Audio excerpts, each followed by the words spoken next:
সবাইকে স্বাগত জানাচ্ছি বিডি দর্পণে। আপনাদের সাথে আছি আমি সাবরিনা কাজী।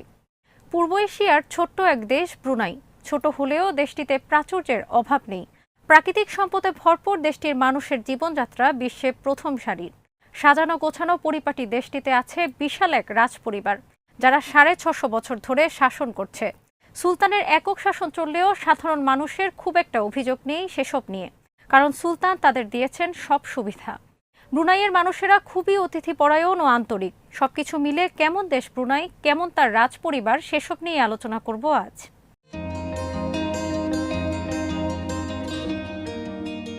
প্রশান্ত মহাসাগর ও ভারত মহাসাগরের মাঝখানে যে দ্বীপপুঞ্জ, সেখানেই বিশাল এক দ্বীপ বর্নিও। আয়তনে দ্বীপটি বিশ্বের তৃতীয় বৃহত্তম দ্বীপ। দ্বীপের বেশিরভাগ অংশই ইন্দোনেশিয়া ও মালয়েশিয়ার দখলে। তবে দ্বীপটির যেদিকে দক্ষিণ চীন সাগরের উপকূল, সেই দিকটায় রয়েছে ছোট্ট একটি স্বাধীন সার্বভৌম দেশ। দেশটির নাম ব্রুনাই। অফিসিয়াল নাম nation of Brunei, the aboard of piece. স্থানীয় ভাষায় নেগারা ব্রুনাই দারুসসালাম। আয়তনে ছোট দেশ হলেও ব্রুনাই আবার দুই ভাগে বিভক্ত। মালয়েশিয়ার একটি জেলা বিচ্ছিন্ন করেছে এর দুই অংশকে। আরবি দারুসসালাম শব্দের অর্থ শান্তির নীড়।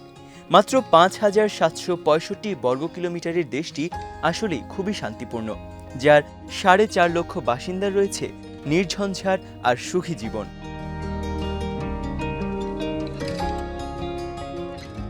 সাড়ে ৬০০ বছর ধরে দেশটি শাসন করে আসছে একটি রাজপরিবার। এখনও বিশ্বে টিকে থাকা অল্প কিছু পরিপূর্ণ রাজশাসনের একটি ব্রুনাই। অফিসিয়ালি ব্রুনাইয়ের শাসককে বলা হয় সুলতান। সুলতানের একক শাসন নিয়ে বাসিন্দাদের মাঝে চাপা অসন্তোষ থাকলেও অর্থনৈতিক, নিরাপত্তা ও অন্যান্য দিক থেকে জীবনযাপন খুবই উন্নত দেশটিতে। বিশ্বের উন্নত দেশের তালিকার উপরের দিকেই আছে ব্রুনাইয়ের নাম, যে কারণে তারা শাসন পদ্ধতি নিয়ে খুব বেশি মাথা ঘামাতেও চান না। ব্রুনাইয়ের বাসিন্দাদের কোনো কর দিতে হয় না। নাগরিকদের স্বাস্থ্যসেবা ও শিক্ষা পুরোপুরি ফ্রি দেশটিতে। আবার কখনো কখনো বিশেষ উপলক্ষে সুলতান নাকি নাগরিকদের নগদ অর্থ উপহারও দেন।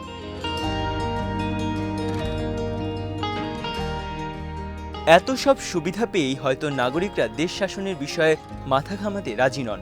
দেশটির বর্তমান সুলতান হাসান আল বলকিয়া। ব্রুনাই সালতানাতের ২৯তম সুলতান তিনি।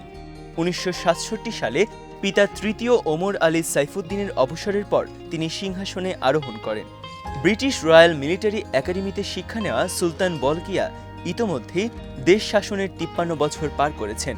ব্রিটিশ রানী দ্বিতীয় এলিজাবেথের পর তিনি এই মুহূর্তে বিশ্বের দীর্ঘমেয়াদী সিংহাসনের অধিকারী। বর্তমানে ৭৪ বছর বয়সী সুলতান বলকিয়া একই সাথে দেশটির প্রধানমন্ত্রী, অর্থমন্ত্রী ও পররাষ্ট্রমন্ত্রীর দায়িত্ব নিজের কাছে রেখেছেন। তার রয়েছে নির্বাহী ক্ষমতা। মোট কথা, ব্রুনাইয়ের রাষ্ট্র শাসনে সুলতানি সর্বেসর্বা।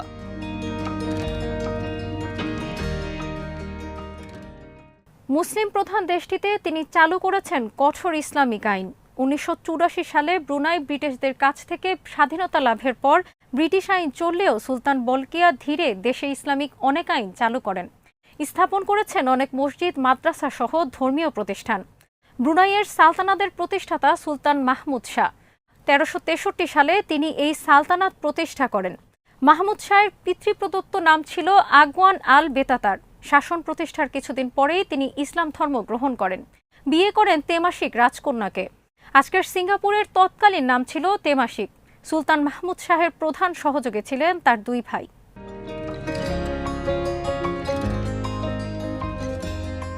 ষষ্ঠদশ শতাব্দীতে এই অঞ্চলে স্প্যানিশদের আগমন ঘটে। স্প্যানিশদের সাথে যুদ্ধ হয় সুলতানদের। তবে স্প্যানিশরা অঞ্চলটিকে দখল করতে না পারলেও তাদের আক্রমণের পরিপ্রেক্ষিতে বহু বছর ধরে দাঙ্গা হাঙ্গামা চলতে থাকে।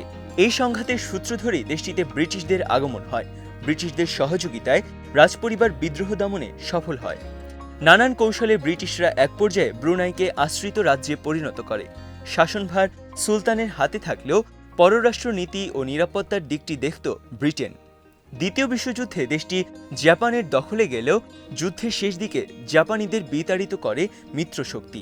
১৯৫৯ সালে স্বশাসনের অধিকার দিয়ে ব্রুনাইয়ের সংবিধান প্রণয়ন হয় ব্রিটিশদের সহায়তায়।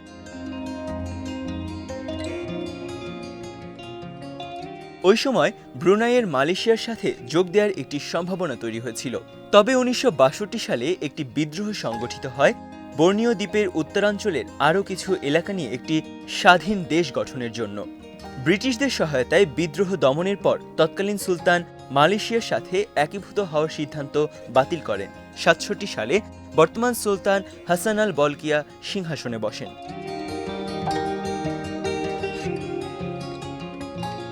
1984 সালের 1 জানুয়ারি ব্রুনাই পূর্ণাঙ্গ স্বাধীন রাষ্ট্র হিসেবে আত্মপ্রকাশ করে।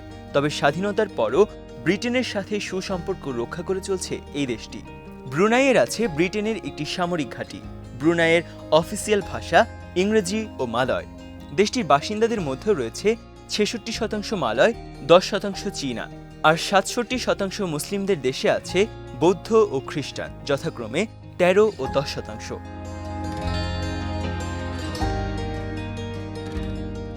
স্বাধীনতার পর দ্রুতই দেশের উন্নয়নের দিকে মনোযোগ দেন সুলতান বলকিয়া।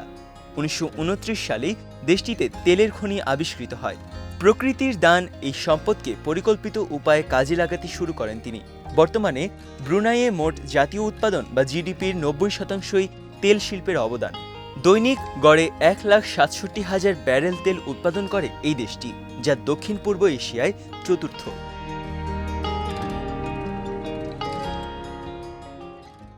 প্রাকৃতিক গ্যাসও দেশটির অর্থনীতির আরেক ভিত। প্রতিদিন 25.3 মিলিয়ন কিউবিক মিটার প্রাকৃতিক গ্যাস উত্তোলন করে ব্রুনাই। তেল ও গ্যাস নির্ভর অর্থনীতিকে কাজে লাগিয়ে দ্রুত উপরের দিকে উঠতে থাকে ছোট দেশটি। আয়তনে ছোট হওয়ার কারণে খাদ্যসহ অন্যান্য সামগ্রীতে দেশটি আমদানি নির্ভর।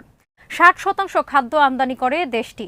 তবে সবকিছুই সুলতানের তত্ত্বাবধানে সরকার সম্পাদন করে, তাই জনগণকে এসব নিয়ে ভাবতে হয় না।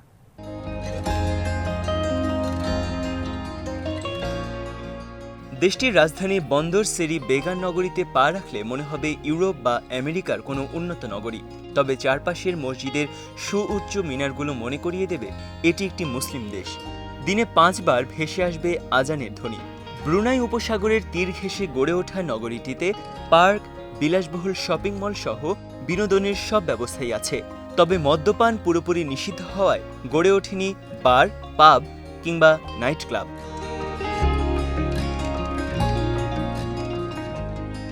এই নগরীর সুলতান ওমর আলী সাইফুদ্দিন মসজিদটিকে বিবেচনা করা হয় বিশ্বের সবচেয়ে দৃষ্টিনন্দন মসজিদগুলোর একটি হিসেবে। সোনালী গম্বুজের এই মসজিদটি নির্মাণ করা হয়েছিল 1958 সালে। ইটালিয়ান মার্বেল পাথর আর আকর্ষণীয় নকশা মসজিদটিকে করে তুলেছে অত্যন্ত আকর্ষণীয়।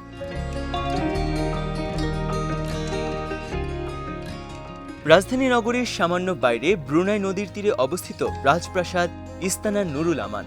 এটি একই সাথে সুলতানের বাসভবন কার্যালয়। বিশাল এই রাজপ্রাসাদটি বিশ্বের সবচেয়ে বড় বাসভবন হিসেবে স্বীকৃতি পেয়েছে। ফিলিপাইনের স্থপতি লিওনার্দো ভি লক্সিন ইসলামিক ও মালয় ঐতিহ্যের কথা মাথায় রেখে এই প্রাসাদের নকশা করেন।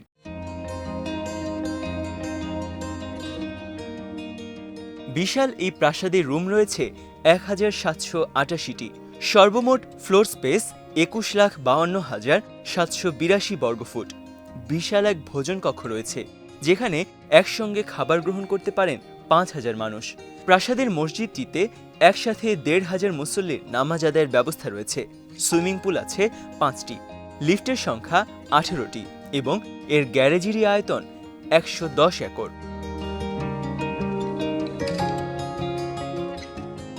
প্রতি বছর ঈদ উৎসবে 3 দিন জনসাধারণের জন্য খোলা থাকে এই প্রাসাদের দরজা। এই সময় সবাইকে সুস্বাদু খাবার দিয়ে আপ্যায়ন করেন সুলতান। শিশুদের জন্য চমৎকার প্যাকেটে নগদ অর্থ দেওয়া হয় ঈদ বকশিশ হিসেবে। এছাড়া রমজানে প্রাসাদের মসজিদে তারাবির নামাজ আদায়ের সুযোগ পান সাধারণ মুসল্লিরা।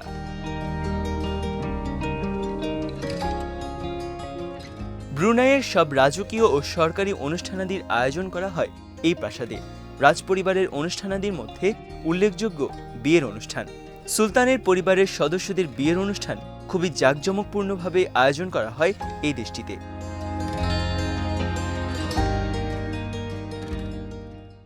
ব্রুনাইয়ের বর্তমান রানী আনা খাজা সালেহা 1965 সালে সুলতান বলকিয়ার সাথে তার বিয়ে হয়। এরপরও অবশ্য 2বার বিয়ে করেছেন সুলতান। তবে শেষোক্ত 2 স্ত্রীর সাথেই তার তালাক হয়ে গেছে। সব মিলে 11 সন্তানের জনক সুলতান বলকিয়া।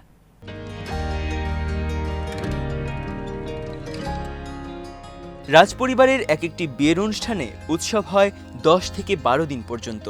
বিয়ে উপলক্ষে রাজপ্রাসাদের বাইরেও সাধারণ জনগণের জন্য বিভিন্ন ধরনের অনুষ্ঠানের আয়োজন করা হয়। 2015 সালে সুলতানের ছোট ছেলে প্রিন্স আব্দুল মালিকের বিয়েতে 11 দিনব্যাপী অনুষ্ঠান করা হয়েছিল। বিয়েতে বর ও কনেকে বসানো হয় সম্পূর্ণ সোনার তৈরি রাজকীয় চেয়ারে। বিভিন্ন দেশের গুরুত্বপূর্ণ ব্যক্তিবর্গ, কূটনীতিক, সেলিব্রিটি সহ মোট 6000-এরও বেশি অতিথি ছিল সেই বিয়েতে। রাজপরিবারের প্রথা অনুযায়ী বিয়ের আগে কনেকে রাজপরিবারের পক্ষ থেকে স্বর্ণ, হীরাসহ বিভিন্ন মূল্যবান রত্নের তৈরি একটি তোড়া উপহার দেওয়া হয়। এমনকি কনের পায়ের জুতোতে থাকে দামি পাথরের কারুকাজ।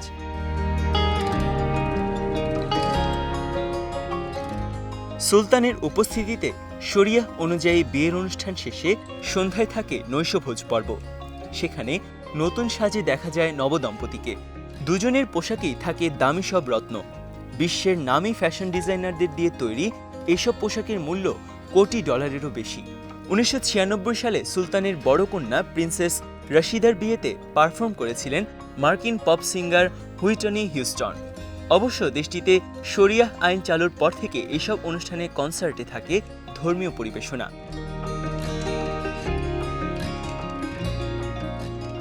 সুলতানের পরিবারের এসব বিশাল অনুষ্ঠানাদি যে রাষ্ট্রীয় খরচে হয় তেমনটি ভাবার কোনো কারণ নেই। ব্রুনাইয়ের বর্তমান সুলতান হাসান আল বলকিয়া বিশ্বের সেরা ধনীদের একজন। 1980-র দশকের মাঝামাঝি থেকে বছর 10 তিনি ছিলেন বিশ্বের সেরা ধনী। পরবর্তীতে তাকে ছাড়িয়ে যান বিল গেটস। উইকিপিডিয়ার তথ্য মতে তার বর্তমান সম্পদের পরিমাণ 20 বিলিয়ন মার্কিন ডলার।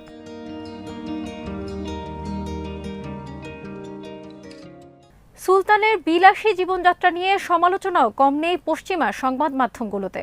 তার গ্যারেজে দামি আর বিখ্যাত সব ব্র্যান্ডের গাড়ি, দামি পোশাক কিংবা চুলের পরিচর্যার পেছনে অনেক টাকা খরচ নিয়ে বিভিন্ন সময় খবর প্রকাশিত হয়েছে। তবে সুন্দর আর পরিপাটি ব্রুনাইয়ের রূপ কিংবা দেশটির মানুষের উন্নত জীবনযাত্রা দেখে যে কেউ বলতে বাধ্য হবে যে সুলতানের অবদান কম নয় এর পেছনে। আজ এখানেই শেষ করছি। সবাই ভালো থাকুন, সুস্থ থাকুন আর দেখতে থাকুন বিডি দর্পণ। চ্যানেলটি ভালো লাগলে সাবস্ক্রাইব করুন।